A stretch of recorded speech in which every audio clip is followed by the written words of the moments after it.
கொஞ்சம் கூட இவர்களுக்கும் தயவுதான் இல்லாமல் எங்களை கொள்ளும்படியாக நாங்கள் குடியிருக்கும்படியான வீட்டிலே அயர்ந்து தூங்கும் பொழுது எங்களை கொள்றதுக்கு ஒரு ஆளை கூடவே அனுப்பி வைக்கிறானே கோவிந்தா, அத தாழ்வு செய்ய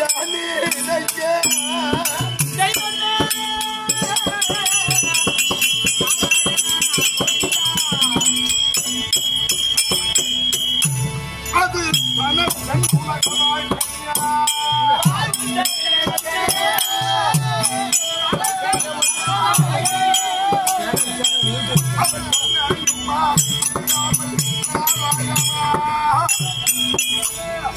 கெடுவான் கேடு நினைப்பான் எடுக்கும் கல்லு தனக்கு அதாவது நினைக்கும் கேடு தனக்கு எடுக்கும் கல்லு தனக்கு என்றார்கள் சொல்வார்கள். எங்களை அவன் கொள்வதற்கு சதி திட்டம் இருக்கின்றானோ அது அவருக்கே பாதகமாக அமையும் என்பது உலக நீதி. அவன் கெட போறானோ அவன் தான் அடுத்தவனை கெடுக்கவும் அடுத்தவனை வாழ்வை அழிக்கவும் நினைப்பான். கெடும் புத்தி கண்ணுக்கு தோணாது என்று சொல்வார்களே. இந்த துரியோதனை எங்களை கொள்ளும்னு திட்டம் போட்டானே சர்வேஸ்வரா, அவன் நஜம்மா நஜாயா அனுப்பி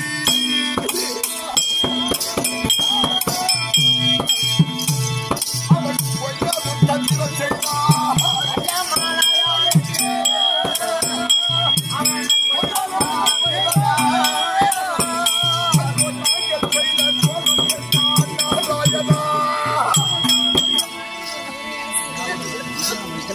நல்ல சந்தோஷமாக அனுப்பி வைத்து எங்களை கொள்ளும்படியான திட்டம் தீட்டி தந்திரம் செய்தானே. நாங்கள் அவனுக்கு எந்த ஒரு துரோகமும் எந்த ஒரு தீங்கு நினைத்து என்னடா இது கொடுமை ஐயா இந்தாரா மாமா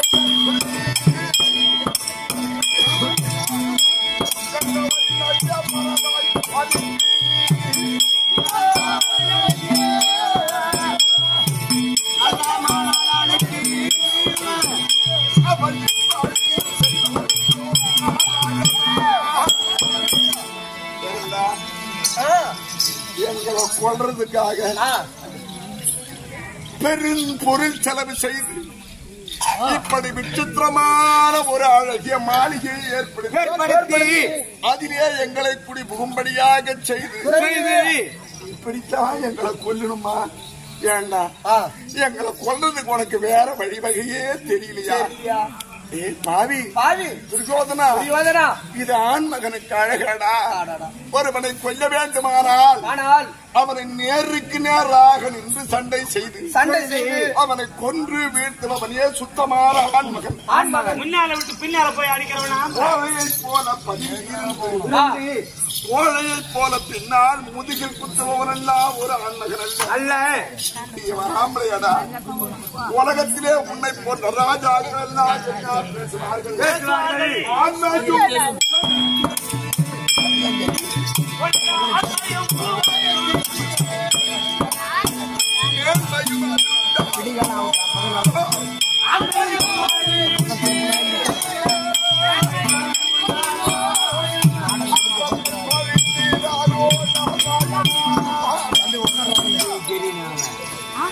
உன்னை போன்ற ராஜாக்கள் எல்லாம் உன்னை கேவலமாக பேச மாட்டார்களா?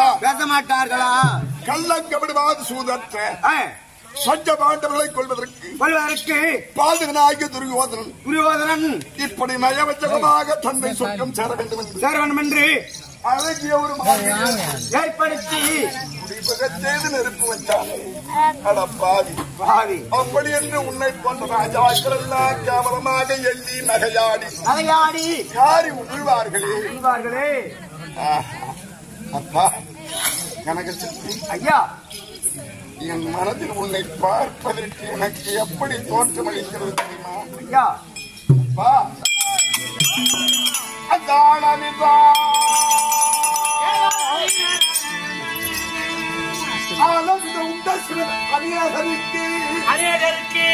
அழியாத வரமளித்த விதமாயிற்று சீலமுள்ள நீ கனகாயங்களுக்கு ஜீவநிலை காட்டி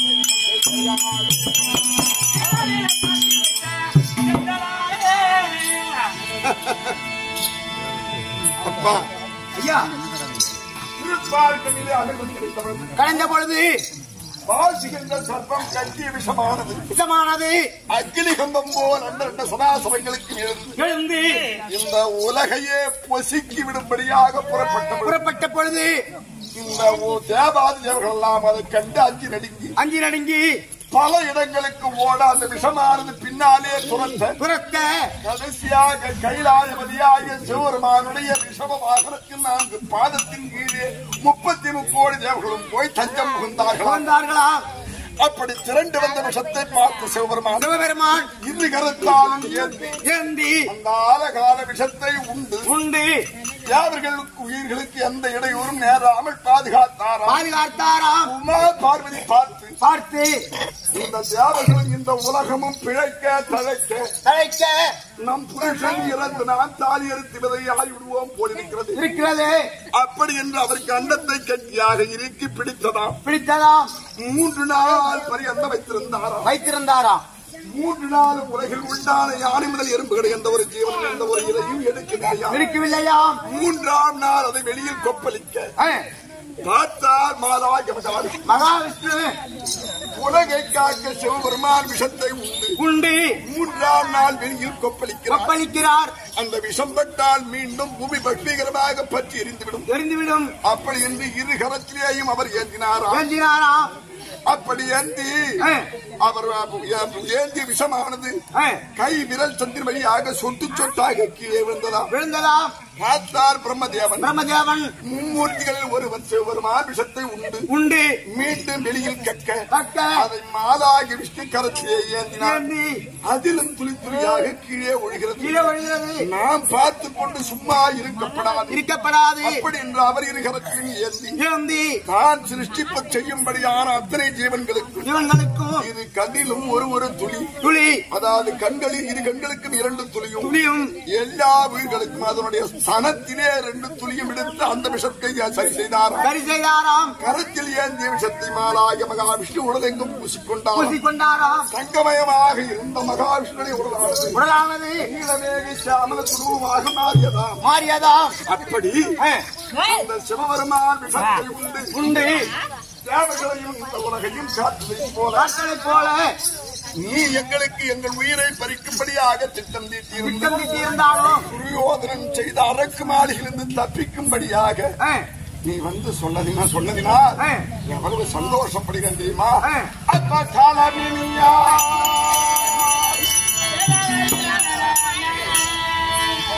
காலமினி உள்ள மட்டும் தந்தை கட்டி முத்தம் இட்டு மனமான் களிப்படைந்தே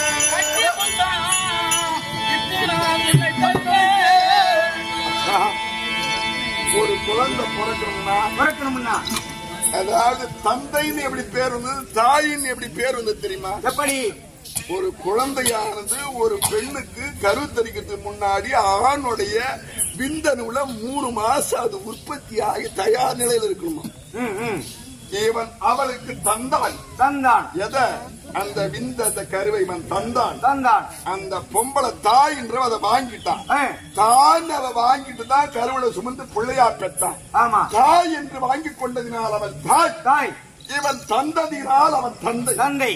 அப்படி எங்களுக்கு உயிரை உண்டாக்கி எங்க அப்பன் தந்தையாக உன்னை நினைத்து சந்தோஷம் அடைந்தேன். எங்களுக்கு உயிர் கொடுத்த தந்தையே நீதான். எங்க அப்பா போயிட்டாங்க, நீதான்ப்பா எங்களுக்கு தந்த. அதனால அப்பா மேலாதீங்க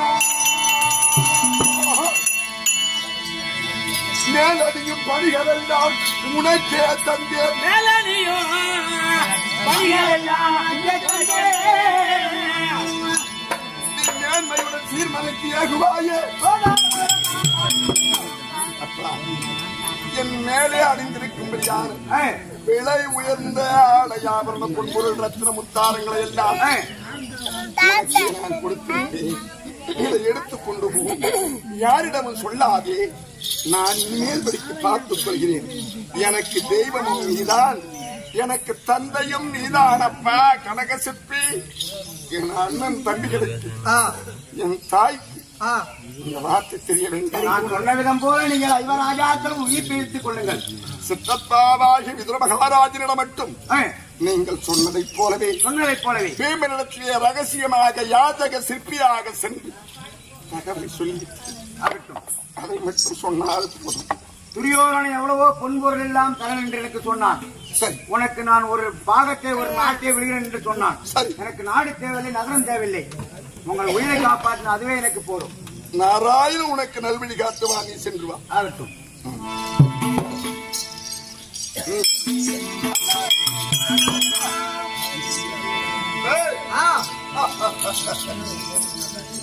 அந்த மாளிகையா பத்தியா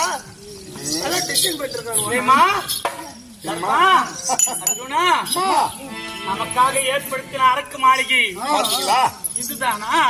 எவ்வளவு விசித்திரமா இருக்கு பத்தியாமா. அண்ணா, அம்மா, தம்பி, இது போ அரக்கு மாளிகை.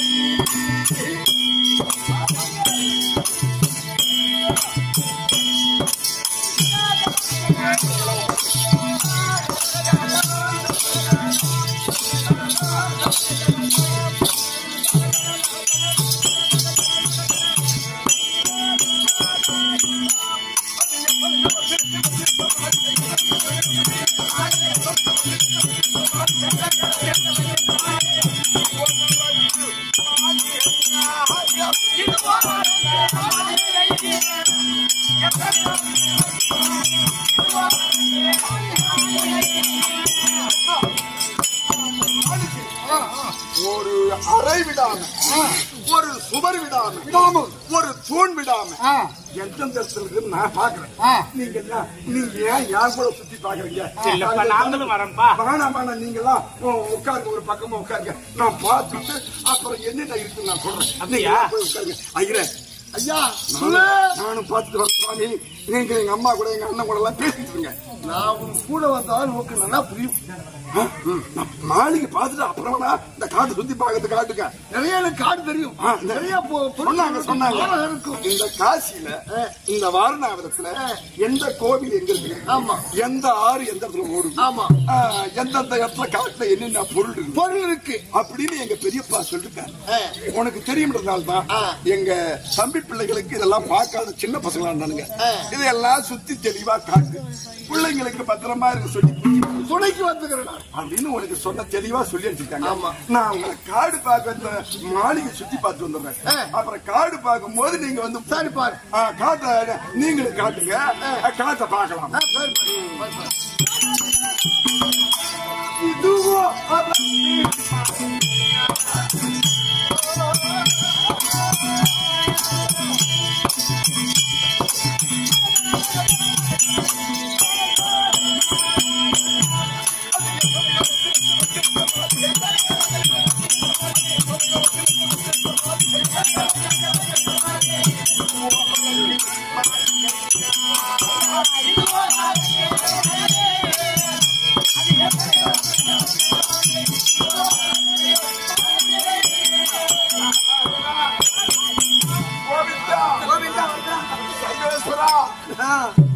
அரக்கு மாளிகை.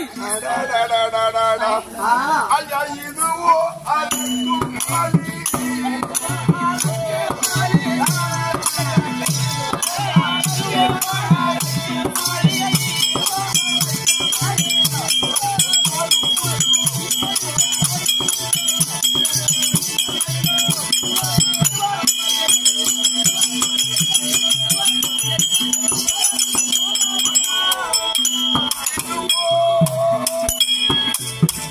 அரக்கு மாளிகை.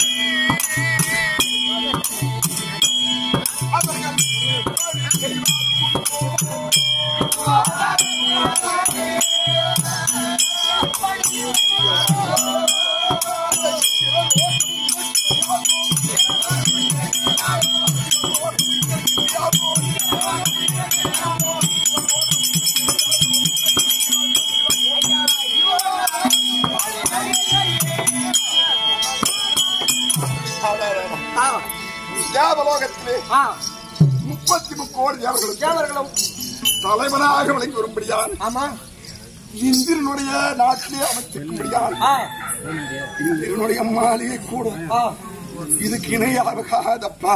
அவ்வளவு அற்புதம். ஏதால இது வண்ணம் பூசிருக்காங்க பாத்தியா? இந்த சுவரெல்லாம் எப்படி கண் பூசுவ செய்யறது பாத்தியா? மின்னுதுரா. இது பொன்னாள் இழைத்த மாளிகையா.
மரக விலை உயர்ந்த மரங்களை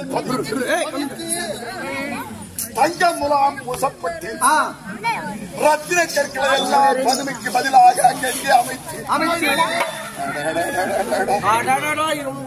என்ன ஒரு அம்சம், என்ன ஒரு விசித்திரம், என்ன ஒரு கண்கொள்ளாத காட்சி. துரியோதனன் நாங்கள் வாழ்வதற்காக அந்த பாவி இப்படி செய்தான். உங்க மேல எம்மா அக்கறை. எங்களை கொளுத்தி சாம்பலாக்க வேண்டும், இந்த அரங்கு மாளிகையும் சாம்பலாக போக வேண்டும் அப்படி என்று சதி திட்டம் தீட்டி இந்த உலகமே வியக்கும்படியான நம்ப வைக்கக்கூடிய மாளிகை கட்டிருக்கான. ஆமா, கனக சிற்பி சொன்னான் அல்லவா? நான் ஒட்டு தூணையும் கண்டே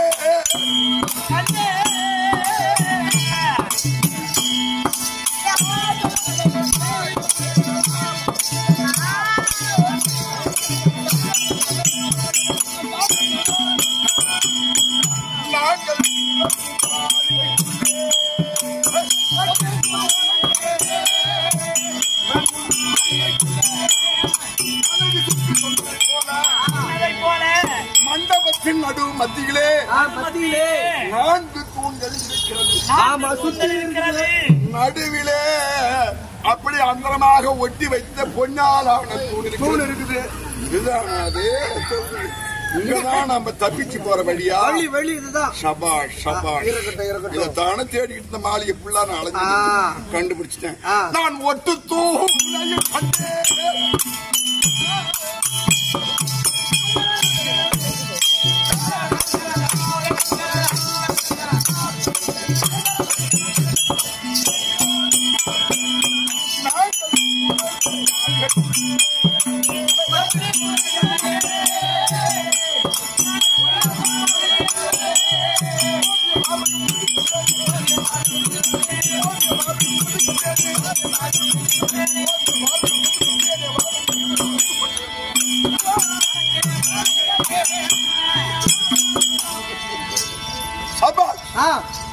சரியாகவே தெரிந்து கொள்ள அவ்வளவுதான். இனிமே வேலை முடிக்கிறாங்க.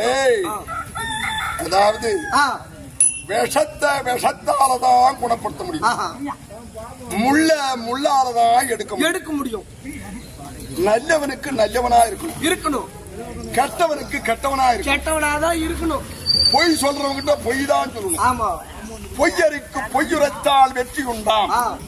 ஒரு பொய் சொல்றவங்கிட்ட நாம சொல்றது உண்மையை சொல்லக்கூடாது. உண்மையை சொன்ன நீ தோத்துக்குவே. அவன் நினைச்சது நடக்கும், நாம நினைச்சது நல்லவன் நினைச்சது நடக்காது. பொய்யருக்கு பொய்யுரைத்தால் வெற்றி உண்டாம்.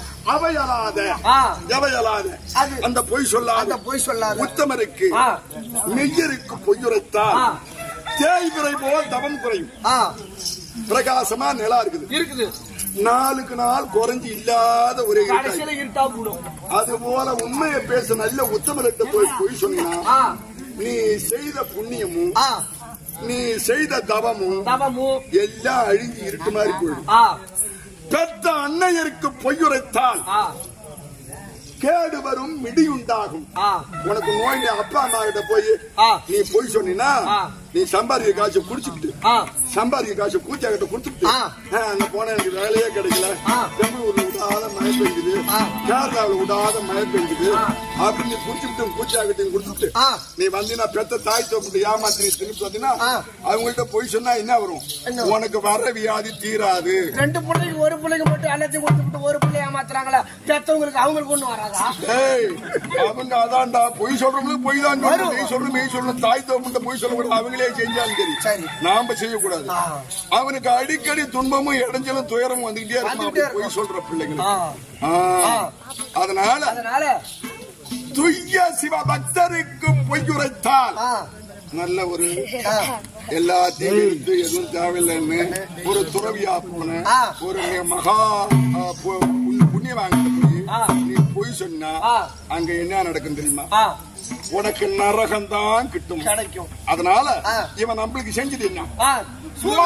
மோசம் சூது முள்ளாலதான் இருக்குன்னு சொன்னேன்.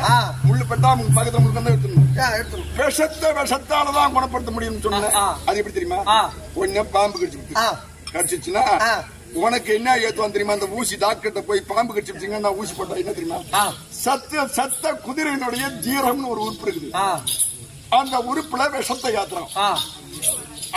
அதுல இருந்து அந்த விஷத்தை இழுக்கிறான். அதைத்தான் மருந்தா வச்சிருக்கான். செத்து போன குதிரையினுடைய ஜீரன்ற உறுப்புல அந்த விஷத்தை ஏற்றி அதை இழுத்து இன்ஜெக்ஷனா வச்சுக்கிட்டு பாம்பு கடிச்சவனுக்கு அதுதான் போடுறாங்க. விஷத்தாலதான் குணப்படுத்த முடியும். அதனால நம்மள சதித்திட்டம் தீட்டினான நாம மோசம் செய்வாதே உத்தது.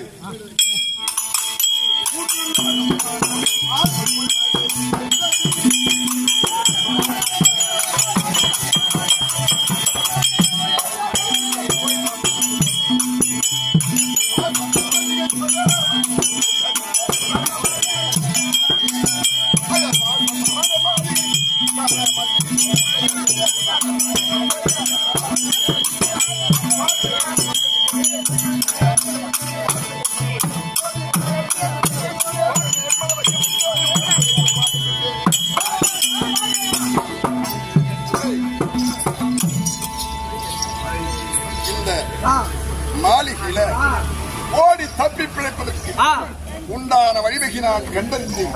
எங்கே புரோஷன மந்திரி?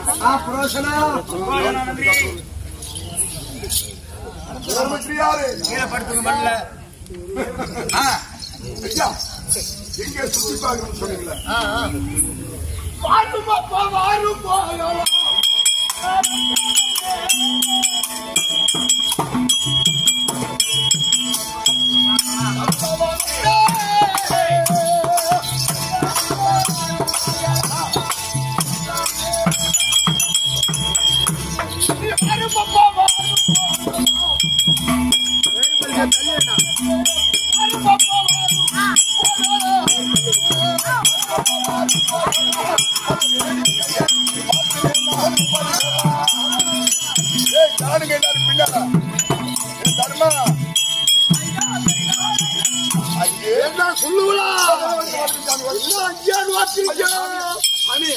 அங்க ஒரு பலாமரத்துல பலா பெருசா தொங்குதா?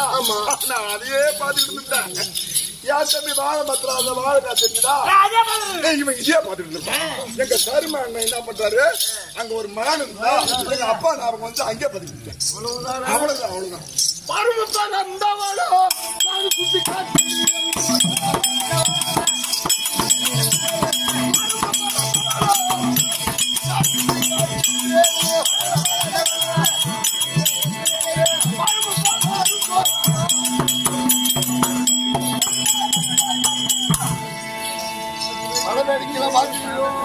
ரொம்ப களப்பாக பொழுது இறங்கி சாமி. ஐயா வேடுமணிகளே, ஐயா நீங்களோட ஐயரே, ஐயா சொல்லுங்க ஐயரே. எஜமான் சொன்ன பிரகாரம் தேவையான ரசங்கள் வச்சிருக்கோம். அதெல்லாம் வச்சிருக்க குடுக்கலாமா? ஆளுக்கு ஒரு டம்ளர் குடு. அப்பதான் மயக்கம் வரும் உங்களுக்கு. ஏன் அருணாசலம் அருணாசலம் அருணாசலம்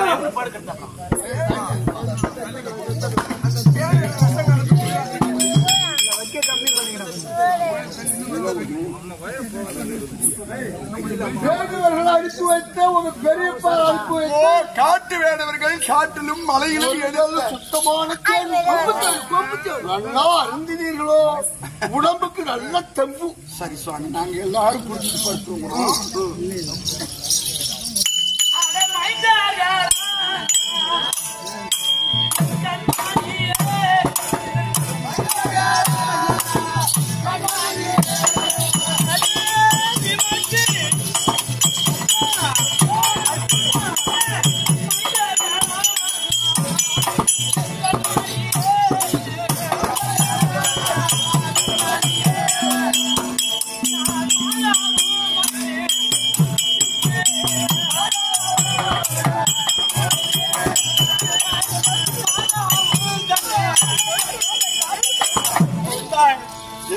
சாதாரணமானதுல அடிக்கடி கிடைக்கிறது இல்ல, அதெல்லாம் கஷ்டப்பட்டு எடுக்கிறது.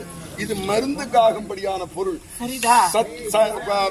சில நாள்ல உடல்நிலை சரியில்லைன்னா மருந்தா இதை சாப்பிடுங்க. யாருமே குடிக்க கூடாது. இது பத்திரமா ஐயருக்கு மட்டும் தெரியுமானா அவர் கேட்டா குடிச்சுன்னு சொல்லிட்டு. அப்படியா? ஐயருக்கு மட்டும் தெரியுமானா கேட்டா குடிச்சுட்டோம்னு சொல்லுங்க. தேனை சரி, இது பத்திரமா வைக்கிறேன். வேணுங்கிறப்ப திரும்ப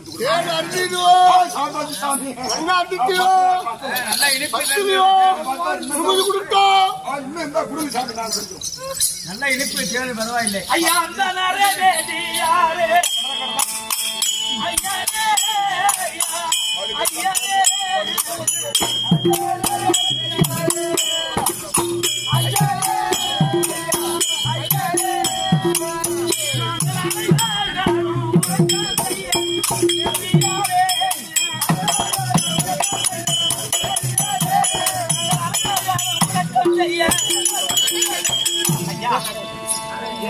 தேனை அறிந்தேனும் எங்களுக்கு ஆயாசமாக இருக்கிறது. மக்களா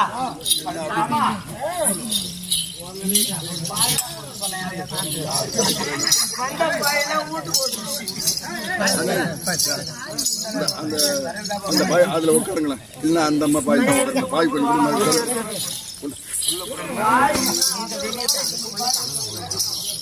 அங்கே போட்டுக்கிறீங்களா? பாய் வேணாமா? எடுத்தா எடுத்தா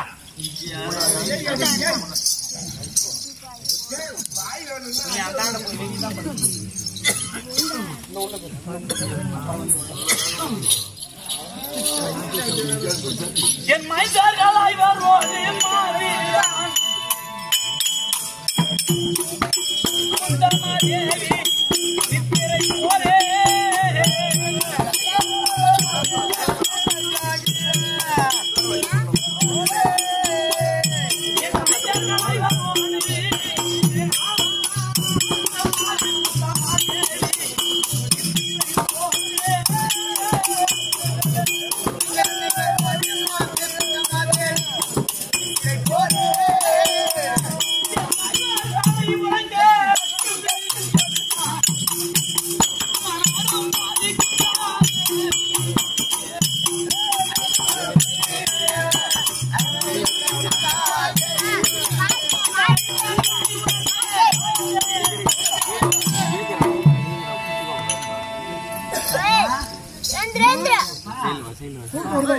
உக்காருங்கடா. என்னடா மேடம் மேடம் எழுந்திருக்கீங்க?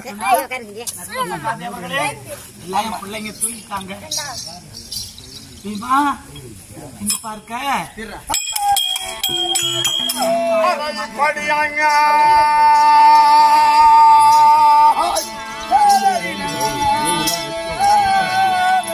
இப்படியாய் மனமே முழுது எண்ணி இது சமயம் அந்த லக்கினமும் வந்ததென்றுங்க. இது சமயம் அந்த லக்கினமும் வந்ததென்று அக்கறையாட்சி மூட்ட வந்த மந்திரி அவனா சந்ததம் செயல்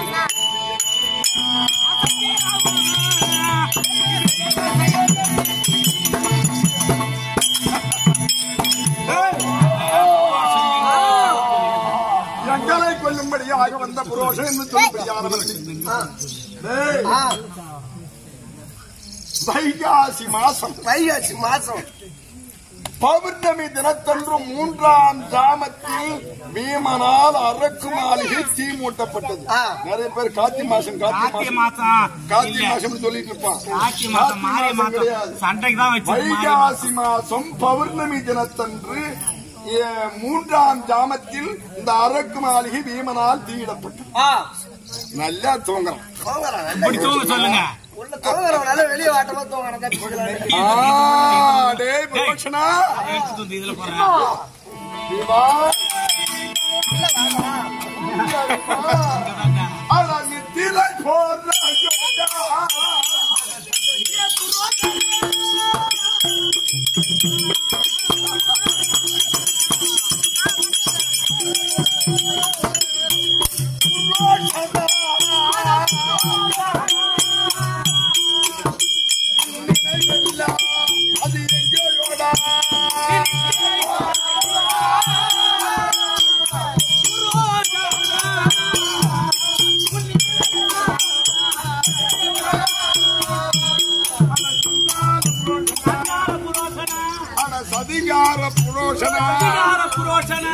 கொலைகார புரோஷன அந்த பாவியா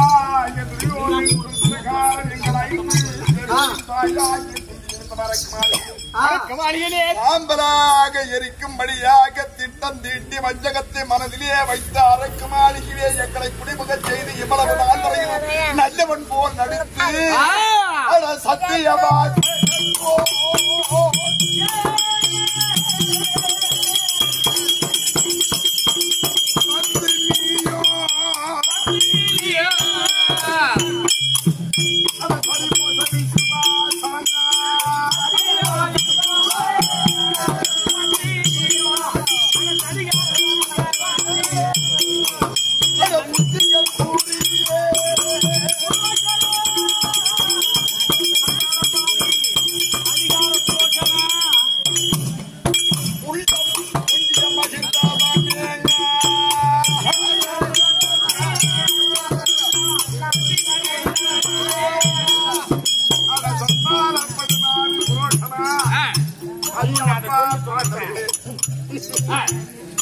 நீங்களோ தந்தை இல்லாத பிள்ளை தாயார் வளர்க்கும்படியான பிள்ளைகள் உங்கள் பெரிய தந்தை உங்களின் பேரிலே பேரன்பு கொண்டு நீங்கள் நலமுடன் வாழ வேண்டும்.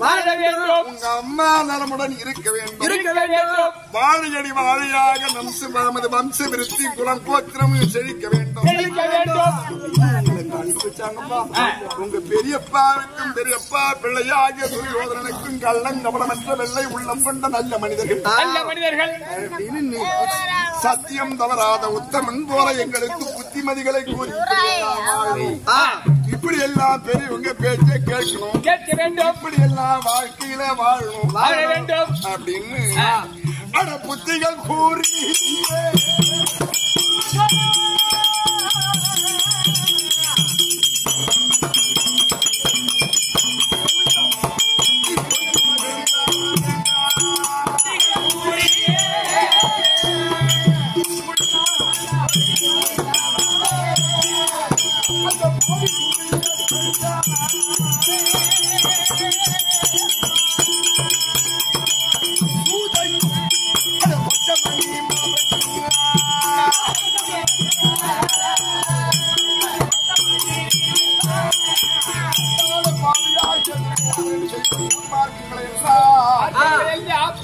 எதுக்கு வந்த ஆவியை வாங்க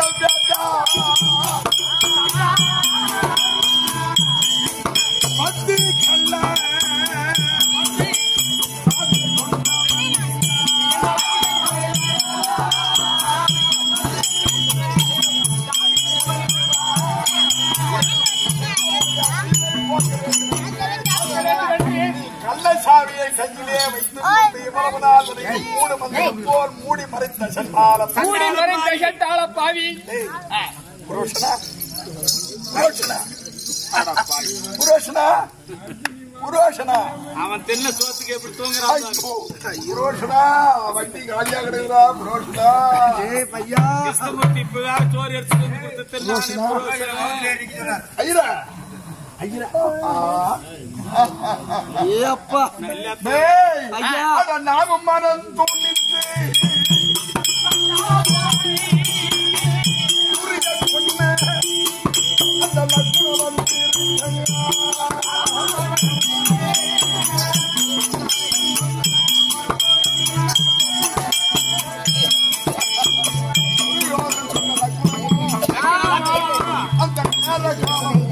ஜாமமும் வந்திருக்க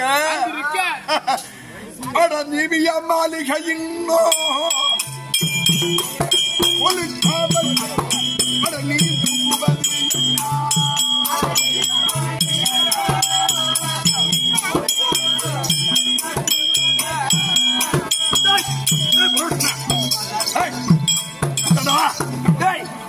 எதை பிடிச்சாலும் அந்த லக்னம் வந்து போச்சு அந்த நேரம் வந்து போச்சு கொளுத்தும்படி ஆனவன் ஏண்டா இது சொல்ற அட சண்டா இது உன்னை சொல்லி எந்த ஒரு குற்றமும் இல்லை குட்டமா பிராமணன் என்றால் ஒழுக்கசீலன்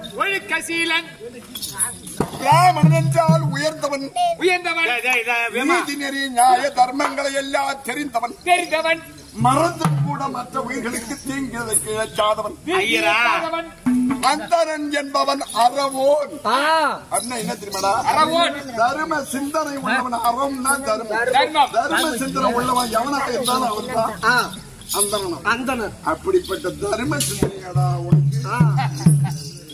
ஐயராடா தர்மம் நீதி நேர்மை எல்லாம் பாக்குறான் அவர்தான் வேதத்தை உணர்ந்து எப்பேற்பட்டவன் தெரியுமா அவன் யாரு பாப்பான்டா உன் குடிய கடுப்ப பாப்பான் அவன் பொழைக்கதான் பாப்பான் பாப்பா உங்க அம்மாரா எப்பா எல்லாருக்கும் மனைவி மக்கள் சொந்த பந்தம் எல்லாம் உண்டு அட பாவி சதிகாரா புரோஷனா அட அருமை தாய் தந்தை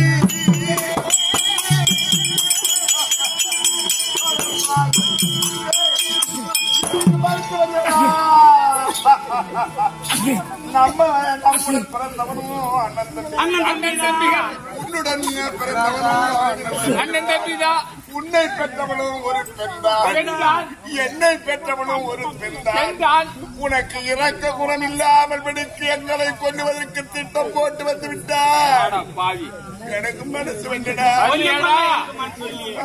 எனக்கு மனசு வெல்லடா அது அருமை தாய் தந்தை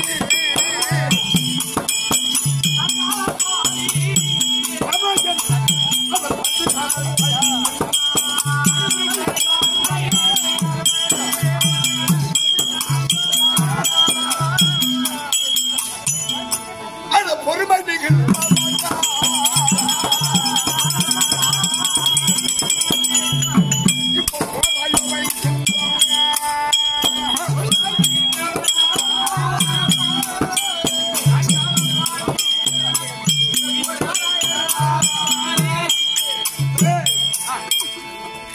தாயி தகப்ப அண்ணன் தம்பி கட்சிய மனைவி பெற்றெடுத்த பிள்ளைகள் அவர்கள் எல்லாம் அங்கிருக்க நீ எங்களை கொல்ல வந்த அநியாயமா நீ வைகுந்தம் போராயடா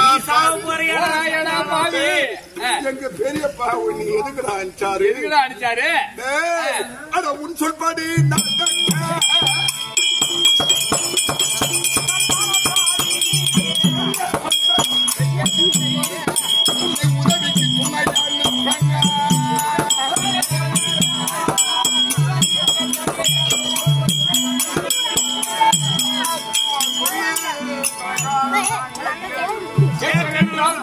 அப்பா ஐயா சொன்ன மாதிரி கேளுங்கப்பா அதே போல நடந்துங்கப்பா பெரிய மனுஷன் அவர் வேதம் தெரிஞ்சவரு. வேதம் தெரிந்தவர். உதவிக்கு அனுப்பினாங்கடா. உதவிக்கு அனுப்பி வைத்தார்கள். நீ எதுக்கு வந்த? அஞ்சாம கொண்டு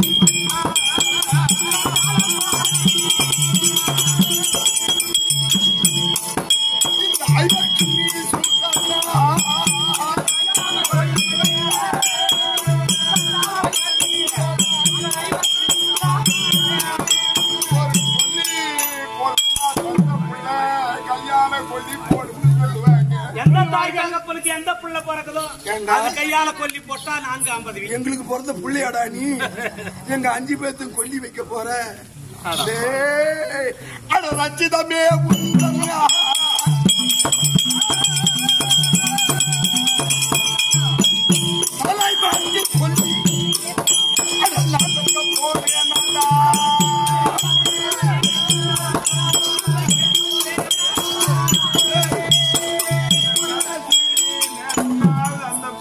எப்படியாவது எழுப்பிட்டு ஓடி போச்சுக்கிறோம் போடா அப்படின்னு சொல்லலான்னு பாக்குறேன். சொல்லாமனு பாக்குறேன்.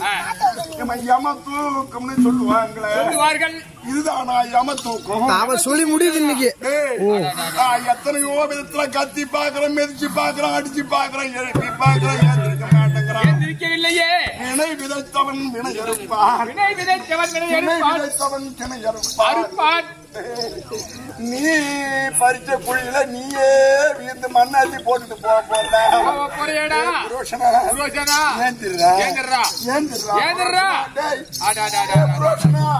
ஒரு 2 காசு தட்டி தான் அவன் சுகர் தம்பி ஏமத்தூக்கம் வந்துடுச்சுடா. இனிமேல் படிக்கும் நாம தாமதிக்க கூடாது. இந்த புரோஷனுக்கு விதி முடிஞ்சு போச்சு. நினைச்சாலும் அவன் ஆட்ட திரும்ப அவன் ஏந்திரிக்க மாட்டான் பொழுது இவன் ஆட்ட கிழிச்சுட்டான். அதனால அட இப்படியா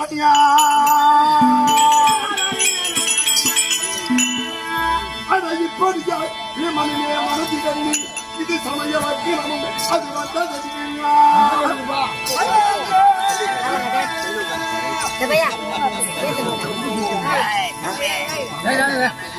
என்னடா அப்படி பேசுறீங்க?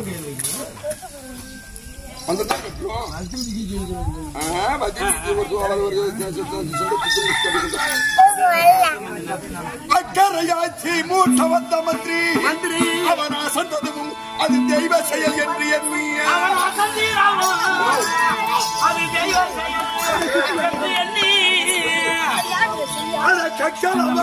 கொல்லி கட்டை தொலையடிச்சு கனமுள்ள அவத்தி தலை கொலுத்தங்க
அவர்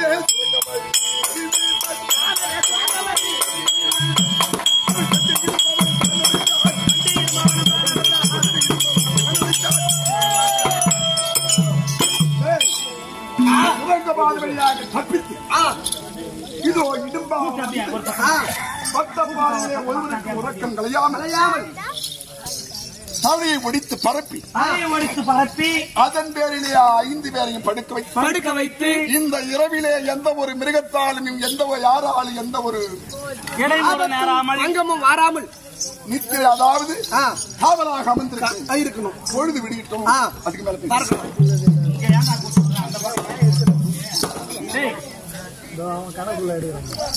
லைக் பண்ணுங்க, ஷேர் பண்ணுங்க, சப்ஸ்கிரைப் பண்ணுங்க.